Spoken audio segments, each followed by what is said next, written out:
In today's video, I'm going to teach you how to import data from another sheet. If you've ever needed a live copy of data from one Google Sheet to another, this is exactly what the IMPORTRANGE function is designed for. It pulls data from a source spreadsheet and keeps it synced, so changes in the original are reflected automatically in your destination sheet. Start by opening the Google Sheet where you want the data to appear. This is your destination file. Click the cell that will serve as the top left corner of your imported data.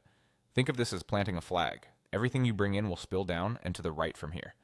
Make sure there's enough empty space below and to the right.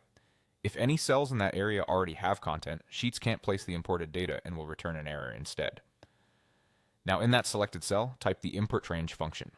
It takes two pieces of information, the URL of the source spreadsheet and the range you want from that spreadsheet. Both are typed inside double quotes and separated by a comma. Next, switch to your source spreadsheet. From your browser's address bar, copy the full URL of that spreadsheet. Go back to your destination sheet and paste that URL as the first argument inside the quotes. For the second argument, specify the exact range you want to bring over. This includes the sheet tab name, an exclamation mark, and the cell range in A1 notation.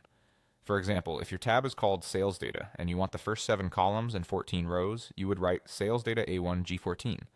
Altogether, your formula will look something like IMPORTRANGE. Paste your source URL here, Sheet 1 A1 C10.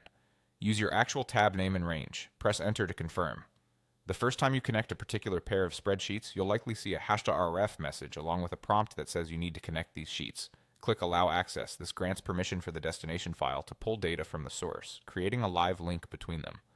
Once access is granted, the data should populate in the area you chose.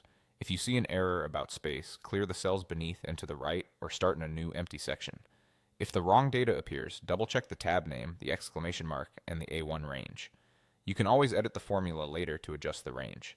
And remember, this is a live connection, so updates in the source will flow into your destination automatically.